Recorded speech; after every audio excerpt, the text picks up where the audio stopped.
Hey everybody, Jared with JGE Equipment, Bobcat of Aberdeen in Aberdeen, South Dakota. Here with an exciting one, the brand new, highly anticipated MT120. This video is going to be, as it says in the title, the only MT120 or the last MT120 video you're going to need to watch.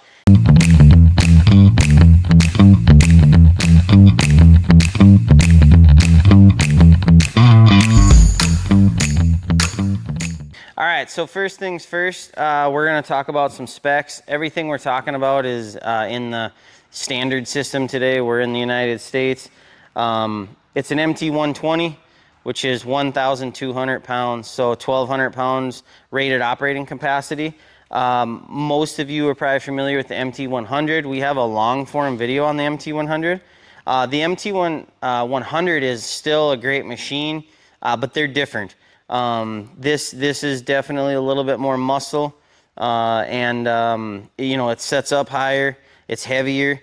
So both machines are going to fit certain applications, but today obviously we're going to talk about the 120.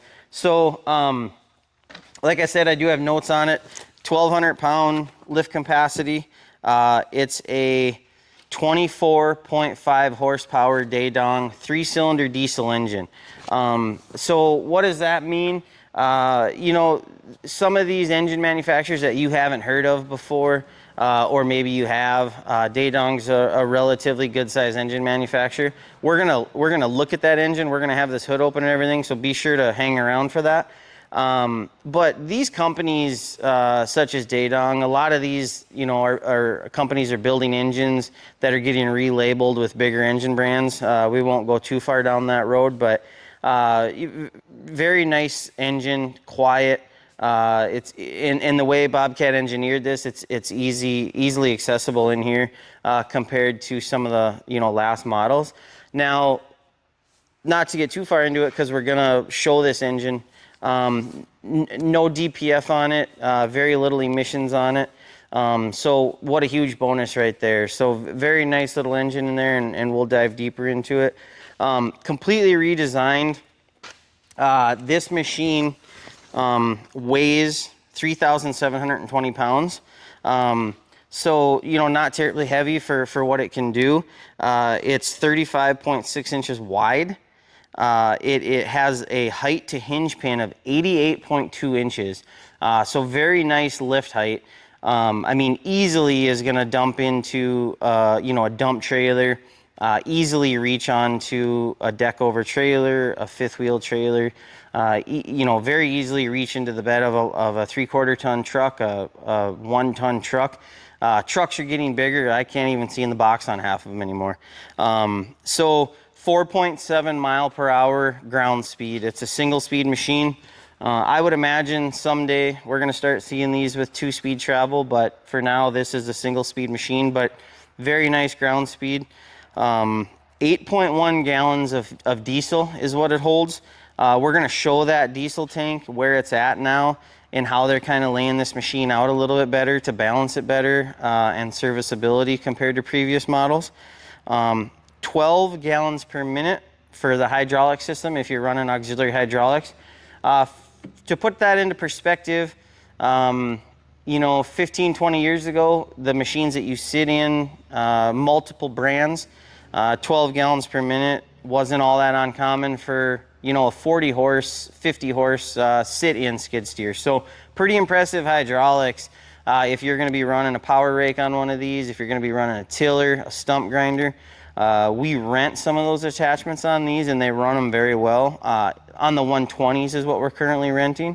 Sorry, 100s is what we're currently renting, and most likely we'll be moving into the 120s. So no high flow on this machine. Not an option that I'm aware of at this point. Hopefully maybe someday down the road, kind of like the 2-speed, maybe we'll start to see some of that stuff. But not, you know, not a machine that you'd necessarily need a lot of high flow attachments for. But yeah, so we're gonna keep moving through it. We're gonna get the boom up for you. We're gonna get covers off of it, hood open, and we're gonna go over as many details as possible. We're gonna show you the electronics. We'll open up the back. We're gonna show you why all that stuff is really nice, really important to have, and all the advantages it's going to give you as an owner, operator, and all the advantages it's going to give dealers, so that we can work on these more efficiently, and we can, you know, see data on them better. So a lot of those things is what I'm excited about. So we'll dive into it here and show you all the details.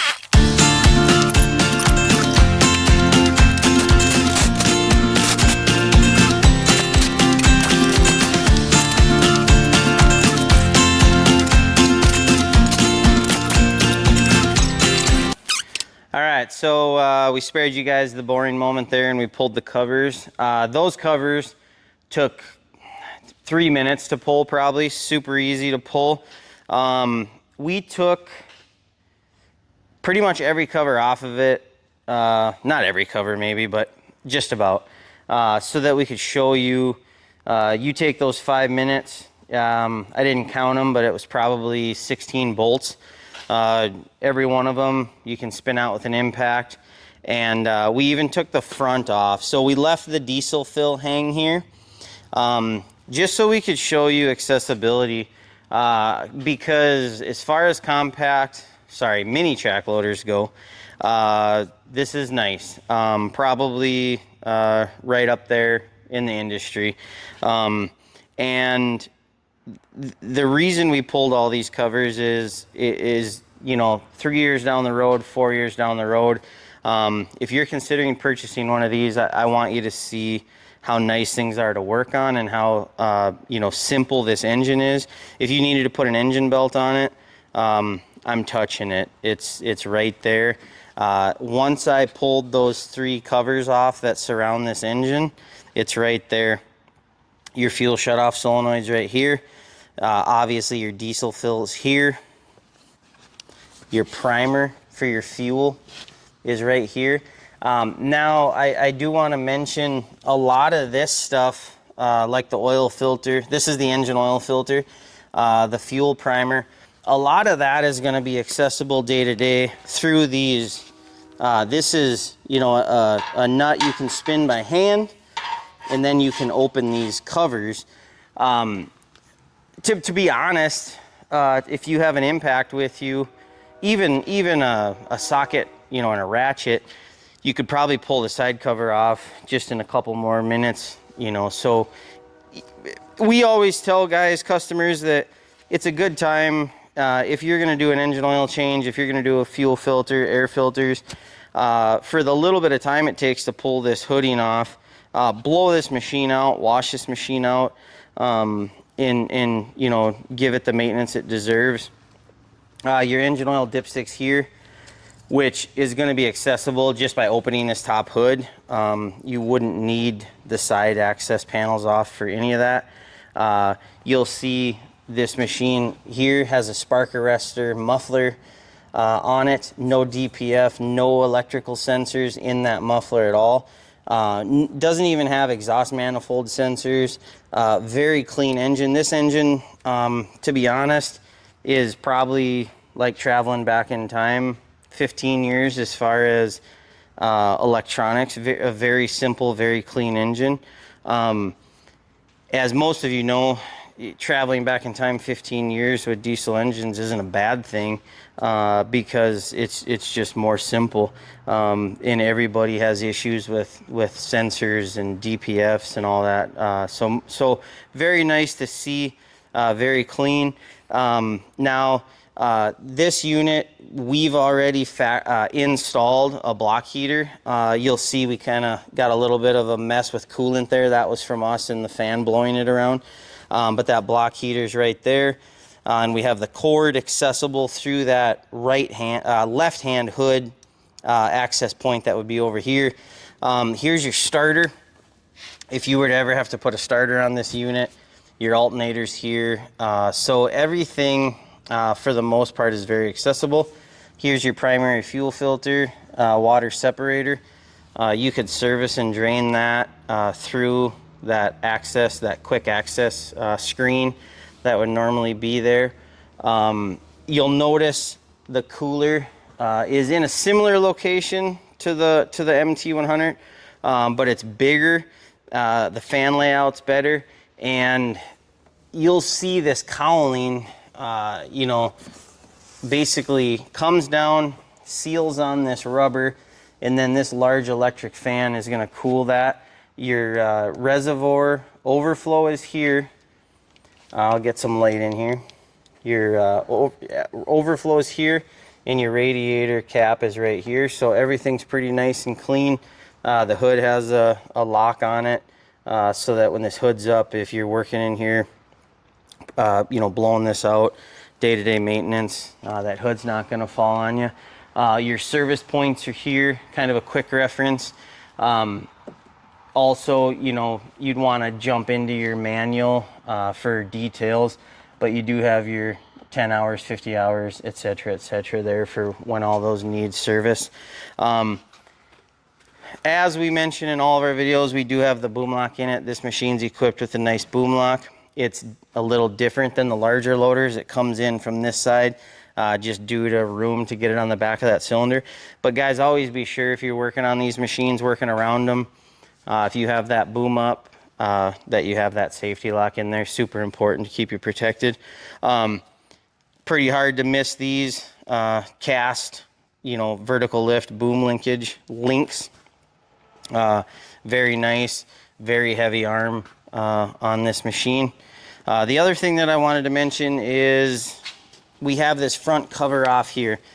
Super important, and this is your engine oil drain. So you don't have to go under this machine. You would just pull this front cover off, which actually only has 2 bolts in it, and then it has 2 tabs. So those tabs lock in, the bolts go in. If you're taking it off, the bolts come out, the tabs will lift out of there. You have your engine oil drain right there. You're draining the oil, you know, just within a couple minutes. You can see here, this is the fuel tank. So nice, you know, nice room around that. You can clean out around that. The one thing I like about that fuel tank being down there is it's down low on that machine, so it keeps that weight of that fuel. If that fuel's moving around, you know, it's down low there. So some of the other things that I want to mention while we're near the engine, one of the things that Bobcat does so well with is their parts books and their options and accessories. This machine, you can purchase a purifier muffler for it. So that's going to be, if you're running these indoors, that purifier is going to be essentially a catalytic converter. So you could, it's not a DPF though, so you could take this muffler out and you could put in that purifier. It's a clean running engine, but you know, there are a lot of applications where these machines are in and out of buildings. Let's say you're doing concrete tear out, warehouse work, whatever those applications may be, you could get that purifier muffler for it. And they also offer an engine angle sensor. So if these machines get on too steep of angles or tipped over, you know, it'll shut them down. This engine does not utilize an ECM. So this is a mechanical engine, mechanical fuel pump. So once again, kind of like stepping back in time a little bit. So this engine doesn't necessarily communicate with the machine. We're going to get into the electronics of this machine, but very clean, very simple engine. So there are some options there. There's also other options that we'll talk about. We have some notes on. Hopefully we covered this area as well as we could. If you have questions, if we missed something, if we messed up, let us know. But hopefully we got you covered there. And we'll step around and we'll cover kind of the back of the machine and some electronics. All right, so as you can see, this machine has an LCD display. It has a passcode that we've added, so you don't have to have a passcode. You can have that turned on or off. It has a press to operate button, electronic, you know, everything's electronic now. So makes it much safer to operate. If somebody jumps on this, maybe even you know, a little kid or something, they're not going to know, you know, exactly maybe how to do this right away. So you're going to put in your passcode, check mark, You can have different operators in there, multiple operators in there. You know, you got all digital gauges now, which is nice. You know, real time. You can see, you know, you have your settings. You can change Fahrenheit, Celsius, etc. You have your software versions. A lot of nice information in here. Not information that you're going to use day to day, but definitely, you know, nice information, a nice upgrade. You're going to see this is where you can do service schedules. You know, even this machine will have some fault codes. This one thing that we wanted to talk about is this machine does have a hub controller. So we're going to dive into that a little bit, but what that does is it allows this machine to communicate with the operator. You know, your Bobcat technicians and your dealer support can see more information to help keep this machine up and running more. It doesn't carry engine information. As we talked, it doesn't have an ECM, but that press to operate's nice. This display's nice. You know, with these mini track loaders, I would say this has about the right amount of technology and electronics on it. You want these to be simple. You want these to be durable. There's no cab on them to protect all this stuff. Often they're getting used in rough environments, harsh environments, bouncing around a lot. So it has a really nice blend of technology and ruggedness, right? You'll see one of the biggest things that I haven't covered yet, because I want to kind of dive into it, is the controls. If you've been on the previous Bobcat models, the MT100 or down over the last few generations, you know, you would have saw a little bit different layout here. These are joysticks. These are hydraulic powered joysticks, in case you're wondering. We'll try to show you that. These are not electric over hydraulic. They have hydraulic components, valves, and hoses under them. So it's a very smooth, very clean, you know, response. You'll see this cover comes up here. It has a little storage bin. You'll see this same storage bin in all the M series machines. So if you've been in a, you know, a T650, S650, 770, same little bin that's in the dash on those, kind of cool. The manual is hiding down here in a pocket. We're gonna pull that stuff out of there so that you guys can see in there. We'll get a light in there. So you'll see that blue controller over there is the hub controller. So it is well protected. There's a cover over it, you know, to kind of keep the elements off of it. You know, the electronical plugins are on the bottom of it. This here is one of the pilot controls, and you can kind of see one over here as well. Tough to see. Does have a 12-volt socket, so plug in there. This is your hydraulic vented cap and fill, so very nice accessibility there. If you look down, you'll see more hydraulic components, solenoids, a manifold. Here's a test port for the technicians to test pressures. And we'll get this back hood open. You can see here, here's your hydraulic oil level. So, I mean, right in front of the operator all day. You can see a little bit of oil in there. When we bring that boom down, that oil will come up a little bit higher in this green. This hood comes down real nice.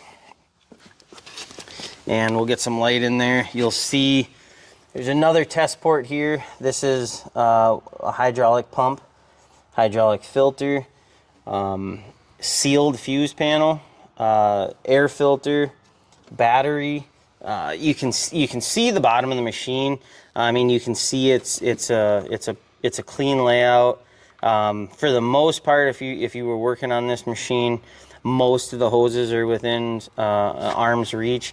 There's not a lot of components further buried down there that you would need to be working on, you know, maybe once through the lifespan of this machine.